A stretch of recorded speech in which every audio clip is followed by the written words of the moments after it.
subscribe now and press the bell icon. Never miss an update. Welcome to Health Live at Seniors Today. We have here with us Dr. Jatin Kothari. Dr. Kothari has been with us in the past, last year. Dr. Kothari is Director, Nephrology and Chief Consultant, Renal Transplant Medicine at the Nanavati Max Hospital in Mumbai. He's a DM in Nephrology and MD in Medicine from Bombay University. Following his MBBS also from Mumbai, he's done a clinical fellowship in nephrology and transplantation from the University of Toronto. He's a visiting ISPD scientist at the University of Missouri in Columbia in the US and an International Society of Nephrology Education Ambassador. He has done the ISN Global Outreach Program, the International Transplant Observership at the Massachusetts General Hospital in Boston, and the Roche preceptorship in kidney transplantation at the University of Alabama in Birmingham in the US. He has an ISN ANIO fellowship in nephropathology and preceptorship in kidney transplantation at the University of Toulouse in France. Dr. Kothari is former Joint Secretary of the Zonal Transplant Coordination Committee in Maharashtra from 2010 to 2016, a fellow of the Indian Society of Nephrology. He's a postgraduate teacher for DNB nephrology since 2006. That is 17 years at the Hindu Hospital. Interestingly, and I remember making a mention of this the last time around when he's done a transformational leadership for healthcare management from the International School of Business, the Indian School of Business in Hyderabad, and a certificate course on entrepreneurship in emerging economies from the online initiative of Harvard. He's currently pursuing his PhD in social entrepreneurship at the TISS in Mumbai. So welcome to Seniors Today. Again, Dr. Kothari, how have you been? Everything's well. Thank you, Mr. Pradyuman, for having me again on this program. I guess the flavor of the day is to discuss about kidney disease in elderly people. That's right. That's what we've come for. We've got several requests for doing a session on kidney ailments. So over to you, doctor. Okay, so as I understand, there are obviously a lot of concerns regarding kidney disease in patients who are senior citizens above the age of 65. So I'm not going to bore you with a lot of slides and a lot of material, but take some salient points which I want to get across to all the people who are listening to this session.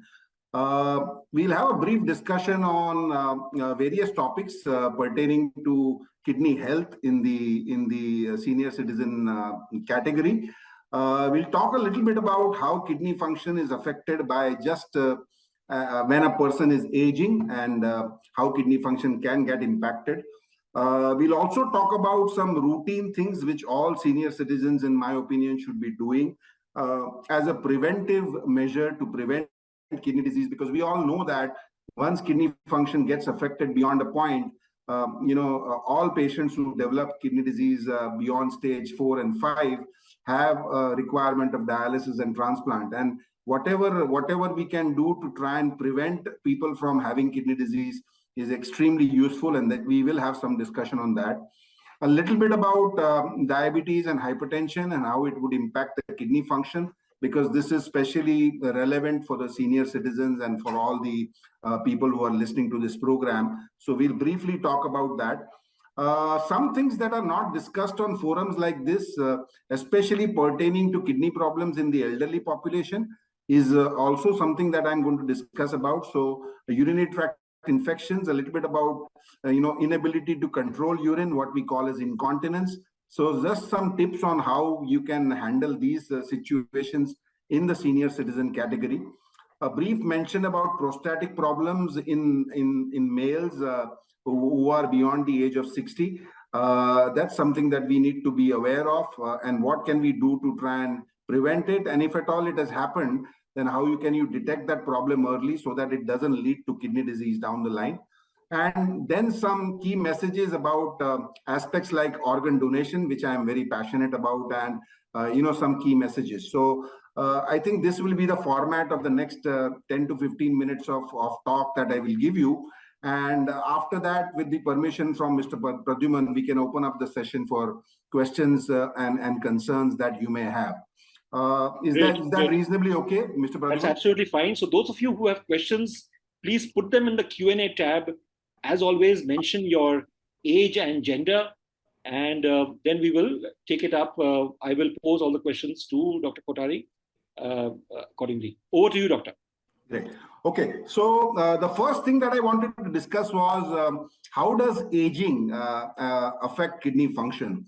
We all know that as we age, in some ways we lose muscle mass, and the normal dictum that we are taught during our medical school is that once a person is beyond the age of 40, and this is something very important for all of you to understand and listen to, beyond the age of 40, each and every person who is living has a drop in kidney function by 1% every year. So what I'm trying to make you understand is that, say somebody is 80 years, then the kidney function normally, which should be 100%, drops to 60%. So over 40 years, beyond 40 years, so if your age is 40, your kidney function is 100%, but now your age is 80, so it automatically drops by 40%. So at the age of 80, if you have 60% kidney function, you should not be labeled as somebody who's got kidney disease. This is basically just the reduction of kidney function because of the whole process of aging. So sometimes when we label and when we see patients who come to us and ask us, what is my kidney function? I always take into account what is their age, and proportionate to the age, then only we would label them as to having kidney disease or not. So it's not automatic that everybody who's beyond the age of 40 has kidney failure or kidney disease. It's just that this factor needs to be taken into account. And this is something which is very important for all of you to understand, because sometimes you get increasingly anxious when you see a creatinine value being high, and you will rush to a doctor and keep worrying about kidney disease. Just keep it in mind that as we age, the kidney does become a little weak by itself. Coming to the most important point, I think, of today's discussion is how can senior citizens get their kidney function evaluated by simple things. And I'm sure that most of you are aware that detecting kidney function or detecting abnormalities in kidney function can be assessed by doing simple things, very simple things, some tests which do not cost you even more than 200 rupees. Things like doing a blood test, which is called a serum creatinine. I'm sure most of you have probably done this sometime during your life. But if you are a senior citizen and you've not done a creatinine, please get this message very clear that probably as early as Monday, you should get your creatinine checked, because that will give you a rough idea about how your kidney function is. Sometimes the creatinine may not estimate or may not be able to give you a clear picture as to how the kidney function is. In that situation, we rely on a simple test called as a urine test. And in this urine test, if we detect presence of any protein, normally the urine should not show any protein in or traces of protein in the urine test that we do from the laboratory. But in case it is seen that there are traces of protein seen, then you may have to do more tests to try and understand whether you have some kidney disease which is not manifesting in terms of symptoms or signs, but it can help us to detect kidney disease early. So two simple things, a serum creatinine, which is a blood test, and a simple urine test called as urine routine or a urine analysis will help us to detect kidney disease in this category of patients. Coming to diabetes and hypertension, as I mentioned, these are the two commonest causes of chronic kidney disease in the world. And the elderly or the senior citizen category also, it is not different.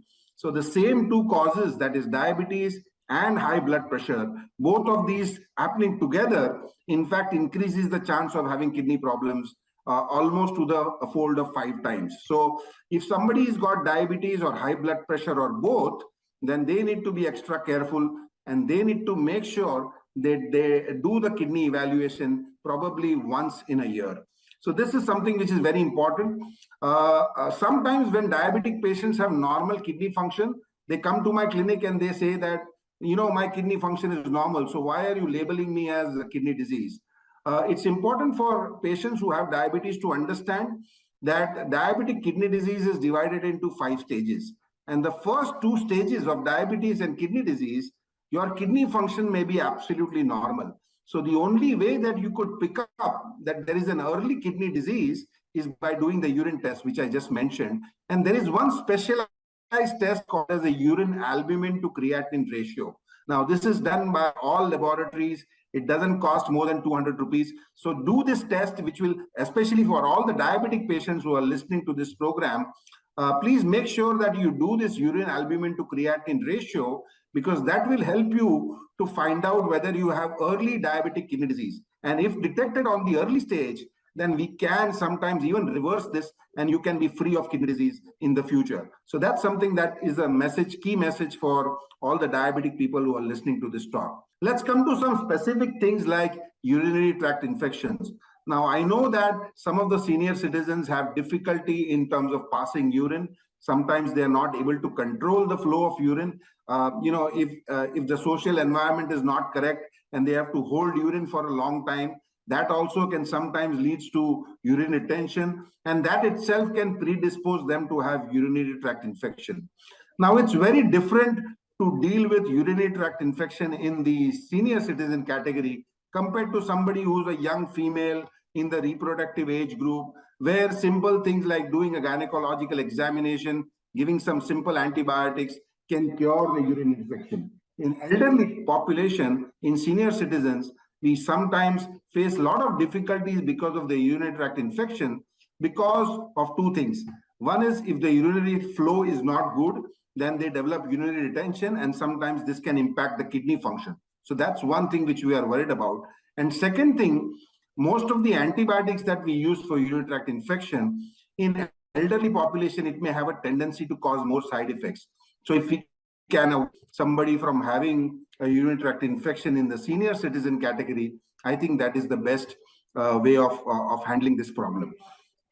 Coming to male patients who are listening to this program, again from the senior citizen category, something that you need to be aware of, that all males are born with a prostate gland, which is surrounding the bladder. And as we age, the prostate gland increases in size. The mere increase of the size of the prostate, it need not be cancer. So every time you have prostate enlargement, you need to understand that it's not cancer. It's just a benign enlargement or an age-related enlargement of the prostate. This can lead to urinary problems in terms of urgency. You can't hold urine. You have to pass urine frequently. In this situation, if you do an early detection of the prostate enlargement, having a clinical examination done by a urologist or a physician, that can help us to pick up the benign enlargement of the prostate. And even a simple blood test, and most of the people must have heard about this blood test, it's called a prostate specific antigen or a PSA test. This PSA test, if it is elevated, above the normal range, then that can help us to pick up, benign enlargement of the prostate, whether there is any infection in the prostate. And if treated appropriately, this can help you to reduce the prostate enlargement. And you may not require surgery if this is detected on the early stage. So this is something which is again important for all the male, people who are attending this program.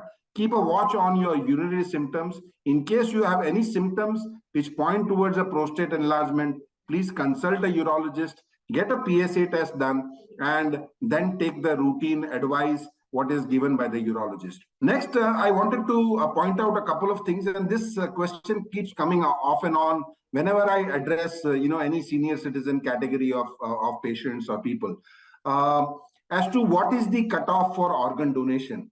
A lot of people are now aware, getting more and more aware about organ donation. So organ donation can be done in two ways. One is when we die or when we are going to die, we pledge our organs when we are alive. So it's very important that anybody who's keen on organ donation after their death can definitely do that during their lifetime. Please make sure that you sign an organ donor card. We can help you with providing you with the organ donor card. But the most important thing about organ donation after your death is that while you are living, you will have to communicate your wish to your next of kin. As of now, the Indian laws do not permit us to have presumed consent. Say, for example, you have pledged your organs. We cannot remove your organs without the consent of your relatives and next family members. So please make sure that they are also aware of your wish to donate or that you have pledged your organs, so that after your death, if your death happens because of some unnatural cause like a vehicular accident or, for example, of a brain hemorrhage, then up to 8 to 10 patients with end-stage organ problems like kidney failure and liver failure, we can benefit 8 to 10 people's lives and make a difference by donating all our organs. So the common question that I'm asked about organ donation is, what is the age cutoff?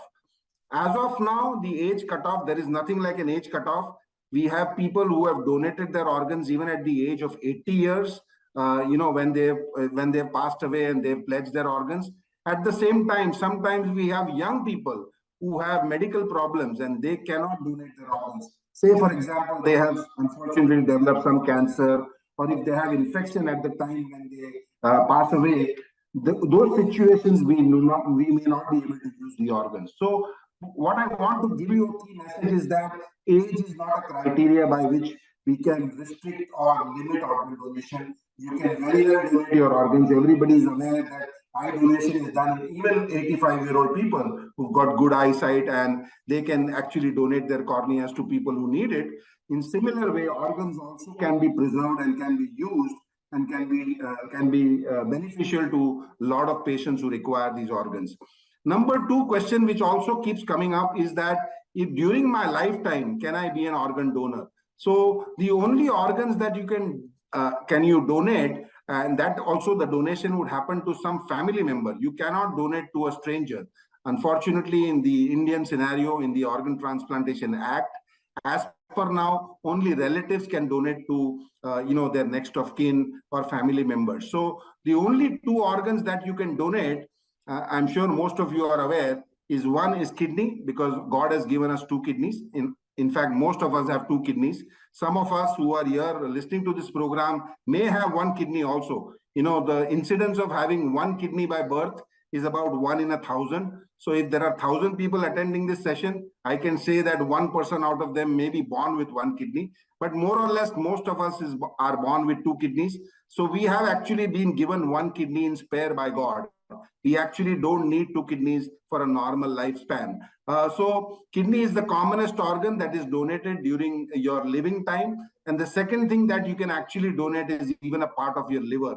So, there are a lot of liver transplants that are happening across India and across the world, where there are living donors from the family who donate one part of their liver to their family member who needs that for liver failure. So organ donation is something that I'm very passionate about, and that's why I wanted to make this point to this audience that do pledge your organs and try and save lives even after you are dead. That will make sure that you continue to remain alive even after we are dead. And these organs can be used for all needy people who require to survive with those organs. So that's the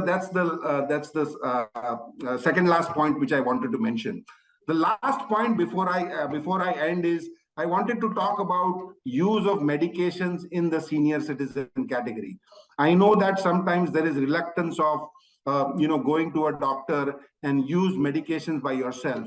What I'm trying to say is that a lot of times we develop cold and cough and fever. We self-medicate. We don't even consult a doctor, and we consume these medications. Sometimes in the population that we are dealing with, especially people who are more than 75 years of age, even the so-called benign medicines or the over-the-counter medications which are available in India can lead to problems because you have lower muscle mass. Your kidney function might also be low because of the age. So you do need to consult a doctor before you take any medications. This especially applies to people who take antibiotics and antacids. We develop acidity after a spicy meal. We go ahead and pop a tablet of an antacid, maybe a pantoprazole or something.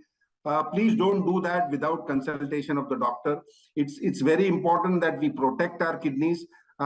Most of the times, kidney patients do not have symptoms. So unless and until you do a blood test or a urine test, or you be careful, you may not be even aware. Even if you lose 50% of kidney function, you may not develop any symptom at all. So always, prevention is always better than cure, as we've been hearing over the ages. And something that we can prevent from happening, all of us should make an attempt of trying to do that. And I think this is one of the most key messages that I wanted to give to all of you, that please don't self-medicate. At least try and take an advice of a family doctor or a physician. make him aware that you are taking this medication, and hopefully that is not interacting with any of your other tablets which you are taking for heart conditions or blood pressure or diabetes. So make sure that we take all these precautions. The last point that I want to make before I end is talking about water intake and food. So I did have a conversation with Mr. Pradyuman earlier in the day, and I think obviously diet is a very important part of how we maintain health. And at some point in time, he's going to get a special session for all of you where a good dietitian is going to talk to you about how you maintain good health, and especially pertaining to good kidney health. But water intake is one common question which is asked, and I'm sure somebody's already put that in the chat box, as to how much water is required to maintain good kidney function. So as long as your kidney function is reasonably okay and your parameters are okay, 6 to 8 glasses of water is what we encourage people to drink. So that's up to 2 liters. There are a lot of people who are obsessed with drinking more and more water. So I've heard of people who drink 2 liters every 4 hours and go up to 10 liters per day. Actually, that amount of water intake is not required for most patients. And up to 2 liters of water intake would be reasonably good to maintain good kidney health. So this is something that all of you can keep in mind in terms of how we can help reduce the burden of kidney disease, which is going to newer levels every day. It is probably one of the biggest pandemics that we've been facing and the whole world is facing over the last 30, 40 years. So whatever we can try and do to try and reduce the burden of kidney disease, that will be helpful to more and more people. So I think I will end here, and I would now request Mr. Pradyuman to open up the session for all possible questions and concerns that everybody would have. Thank you very much for your kind attention. Thank you very much, Dr. Kothari. As always, you've been very candid and clear in everything that you've said. Doctor, on a lighter note, I must ask you this. You've been in the business for so many years, and you mentioned about self-medication. Now, tell me, how many of your patients actually listen to you on that? That's a very, very tough question to answer on a public forum like this. But I can assure you that probably the population that we are talking to today, the senior citizens, are much better off than the younger lot. I would say that the younger lot of patients that I see, it is more difficult to convince them to take proper advice and proper medications. Somehow with google.com and all the other possible avenues of getting information, people have started self-medicating themselves tremendously. Unfortunately, in our country, most of these medications are available over the counter. You are not even asked for a medical prescription or a doctor's prescription for taking all these medications. So these are some unfortunate things that are prevalent in our country. But the more vigilant we are, and not to increase my business, I don't think I'm in a business. I'm here to try and help as many people to have less kidney problems. I already have too many kidney patients, as you can understand, and we are only 3,000 kidney doctors in India. So to look after 140 crore people with only 3,000 kidney specialists, it's a huge burden that we are dealing with. So whatever little we can do to try and improve compliance and prevent kidney disease is what we are trying to do. Doctor, I'm going to ask you a pointed question on this. What are that are absolute no-nos without consultation? Wonderful question. I would say that other than taking a paracetamol or other than taking maybe a Sinarest or something for cough and cold, I would not advise anybody who's listening to this program to take medications without advice of a physician. That's number one. Number two, to your pointed question, which are the medications which harm the kidney the maximum? I would say the ranking is as follows. Number one on the list is painkillers, number one. And taking painkillers for muscle pain, headache, just pop in a Saridon, take a Vovaran for back pain. This is the most dangerous thing that we can do for ourselves. So yes, if monitored well, you can probably take the painkiller even for a few days. You have a fall and you have a fracture. Yes, you would have to take a painkiller, but this has to be done in consultation with a medical expert. So number one is painkillers. Number two is antibiotics. A lot of people take antibiotics without even knowing that sometimes they can harm the kidneys. So these are the number two, 1 and 2. And something which I'm sure most people are not aware of is Ayurvedic medications. What we sort of think about herbal medications and alternative medications is it does not have side effects. Let me tell you, that half of the dialysis patients that I'm dealing with, and I continue to deal with this, is that these Ayurvedic medications do contain traces of heavy metals. And this can affect the kidney, this can damage the kidney, this can lead to kidney failure. And a lot of my dialysis patients, where we don't find a cause of their kidney problems, we sometimes come to know years down the line that they were consuming some Ayurvedic medicines for joint pains and arthritis and asthma. And that's another common cause of kidney failure in India.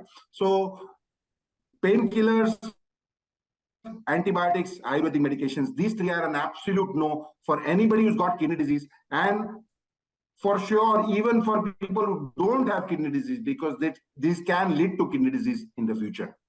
Right. Thank you, doctor. You've been as candid as possible. But tell me something. This whole thing, what you mentioned about Ayurveda now, this is a constant battle between allopathic and Ayurveda, right? For donkey's years, for time immemorial in India, we've been, Ayurvedic medicines, the jari booties, etc., have been there. And there are documents, there are books written on that. So clearly, well, all of this is being said, and during the COVID time, there was a fair amount of discussion about the negatives of Ayurvedic medicines.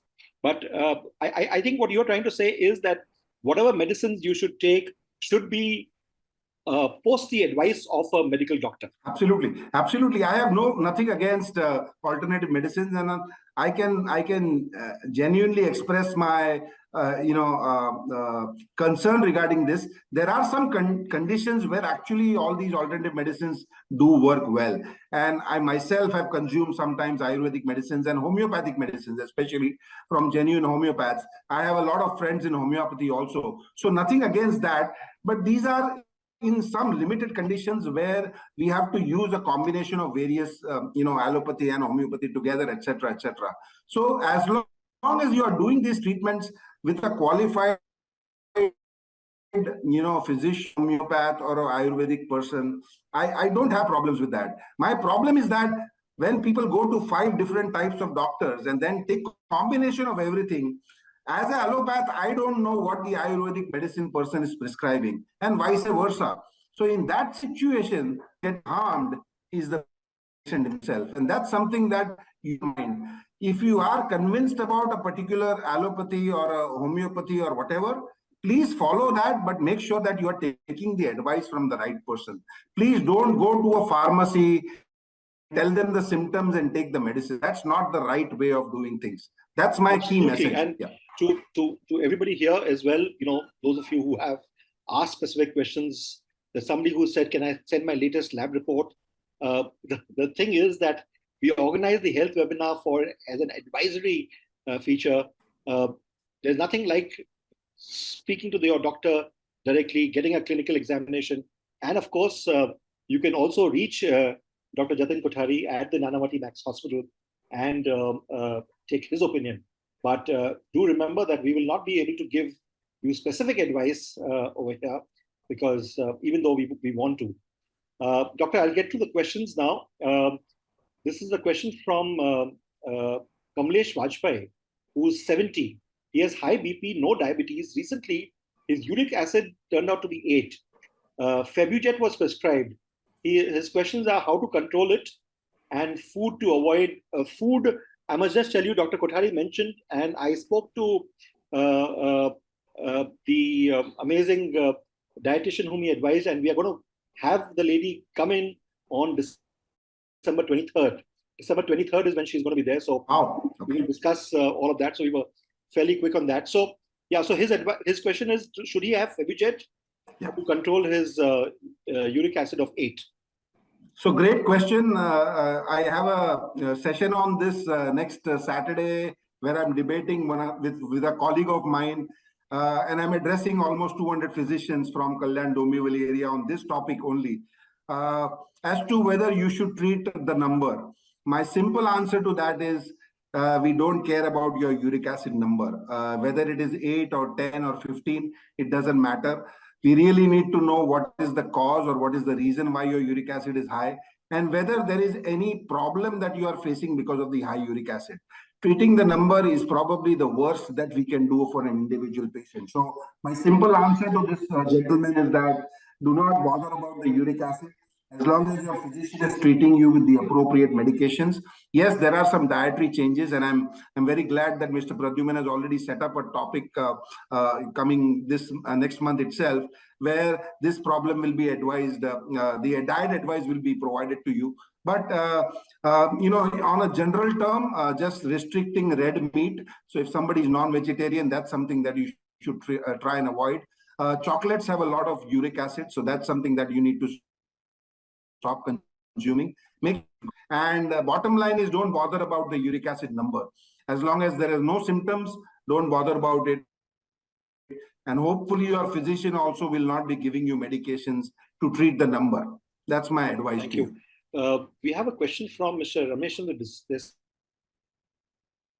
His question is, when a 72-year-old lady patient with non-controllable brittle diabetes is consulting a nephrologist for CKD, should the patient also be required to consult an endocrinologist?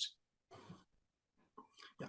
This is a very good question. Most of the patients are, bidirectional. So endocrinologists send me a lot of patients, and I also send some of my patients to the endocrinologist, because as we all know, diabetes can affect multiple systems. So invariably, a patient who's had long-standing diabetes will have to see 3 doctors.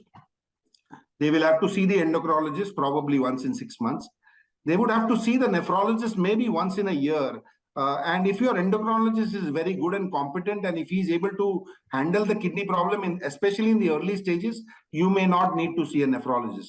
The other person that you need to be aware of, which you need to see regularly, is an ophthalmologist, because your retina also needs to be evaluated when you have long-standing diabetes. So this question is more generic.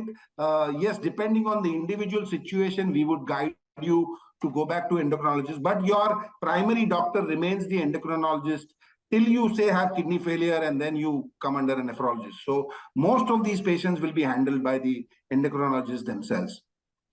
Right. Thank you, doctor. We have a question from Mr. Sridhar Chittur, whose wife, 72, has cyst in kidney. Her mother, brother, sister died of the same. She's on medication. Nephrologist is at Sagar Hospital in Bangalore. Not diabetic, slight BP. He wants advice. Yeah. So I would not want to give you specific advice, but just some general observations. Yes, there is a strong family history that you have probably got a condition called as polycystic kidney disease in the family.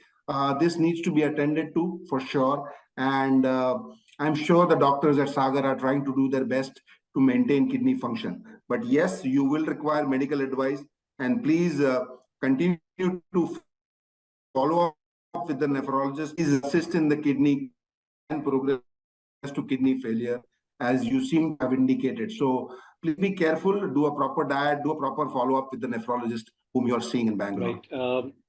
To Mr. Chittur, this session is being recorded, and it will be there available on Seniors Today website on Monday evening. I'm also going to be putting in the link to the last session that Dr. Kothari had conducted, so you can also have a look at that. Doctor, I know you mentioned this, but there are a couple of questions that have come in again. This is from Mr. Sushil Kumar, who's 76. He says after he drinks water, within 30 minutes, he needs to go to the washroom. Is it worrisome? And there's a question from Mini Gogia, who says, what are the specific rules for drinking water? So could you repeat that? Right. So water intake, I think we have covered, Mr. Pradyuman. But as far as, if you have severe urgency of urination, say you drink water and then you have to go immediately, and the frequency is higher at the age of 72, yes, I would get that person evaluated for a prostate-related problem. That's the only thing that I would be getting checked on. But otherwise, it's a normal phenomenon, right? We all drink water, and we have to use the washroom depending on how much our bladder capacity is. Some people are able to retain for 2 hours, 3 hours.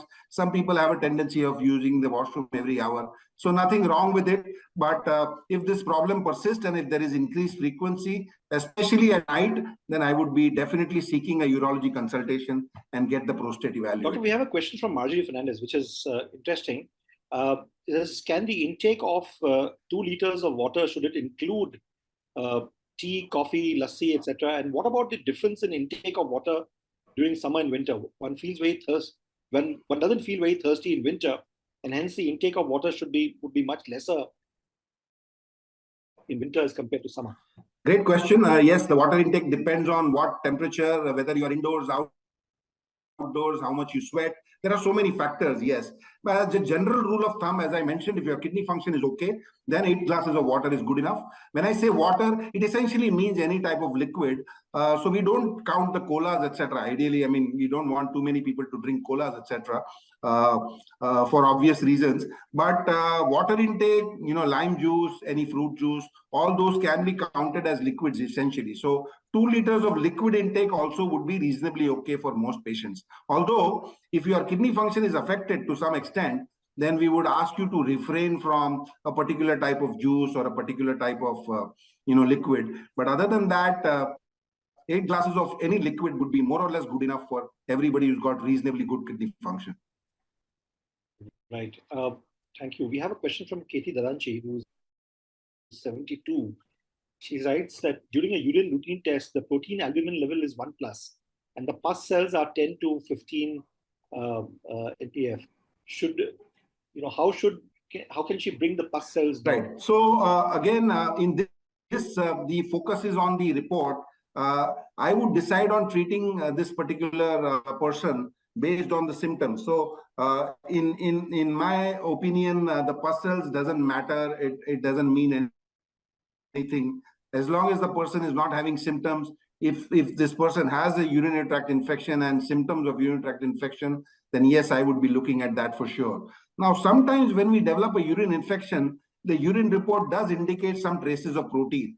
So it may not be a separate problem, but in case there is an infection and we treat the infection, and after treating the infection, if we still see that there are some traces of protein remaining behind in the urine report done later on, then yes, that needs to be addressed as to why there is protein leakage. In the presence of infection, I would not be worried about that report. But once the infection is treated, we need to look at this. So other than this, don't bother about the urine reports and all the blood reports. I know nowadays, patients have the habit of looking at the report. It's usually a 20, 25 page report with a lot of dark markings and different color codes, etc. Don't start interpreting all these reports, because even normal reports, there are, ranges, etc. And every individual report that is marked doesn't mean that you have a disease. It's just an observation from the laboratory person. So no issue with dealing with everything that is abnormally marked on the report.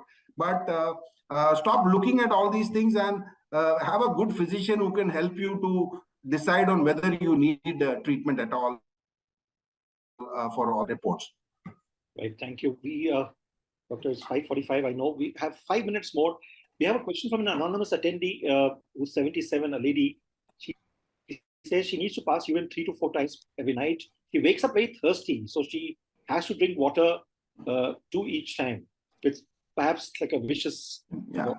So I think the message would be very clear that if you can stop drinking water, I know it's difficult sometimes where you feel very dry, and if you are on some medication which leads to mouth dryness.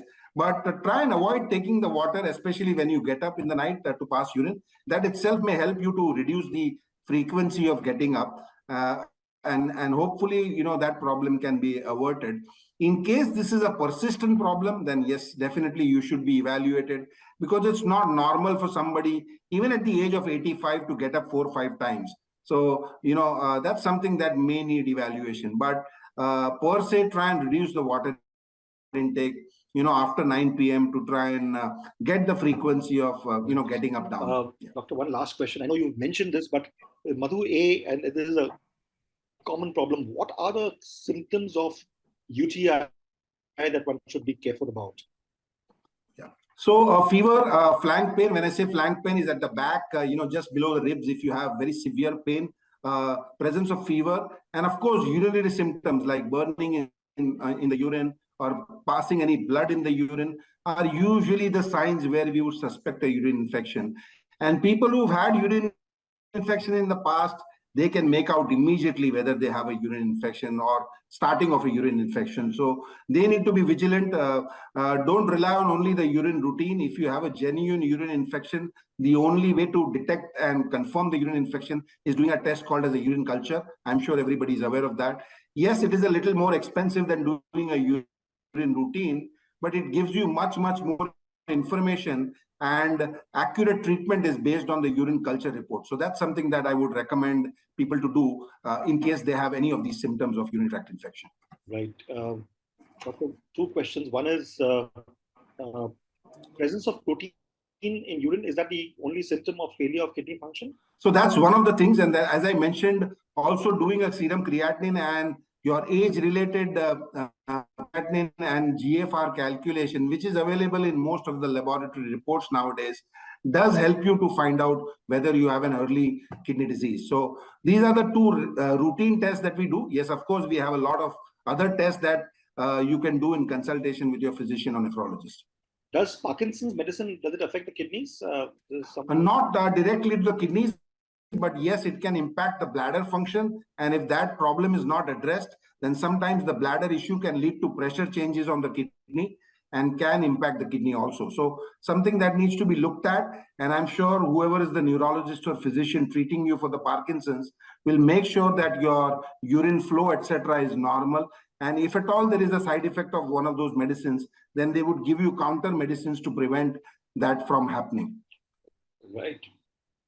Mr. Sridhar Chittur, I would advise that you should take specific questions to your doctor directly so that you could get a better reply. There are quite a few other questions that have come in, but they are repeats of what doctor has already mentioned. So I would recommend that you look up the recording of this session and the takeaways which are written by a medical practitioner on Monday evening, and you can have a look at the session. You can hear Dr. Jatin Kothari once again and his responses to all the questions, which have been very candid. Thank you very much once again, Dr. Kothari, for being here, and thank you to the Nanavati Max Hospital team to having facilitated this. So it's a pleasure having you here. Dr. Kothari, before you leave, I would like to do a session once on organ donation. And perhaps, we'll speak once again. Absolutely. And, no, I would be happy to. And thank you for having me again, Mr. Pradyuman. It's always a pleasure to interact with, you've got a big group of people who are very interested in knowing about a little bit about scientific information. So very happy to be a part of your program. Thank you very much. Thank you very much. Thank you very much once again. And the link to Dr. Kothari's last session is there over here. And of course, if you wait for 2 more days, you'll have a link to, you'll have this session as well. Thank you very much once again. And to you there, we will be back once again with the Health Live at Seniors Today session. As I mentioned, next week, which is December 2nd, there is the sponsored session, and we will be back. I will be back again on December 9th. Thank you once again. Thank you. Thank you.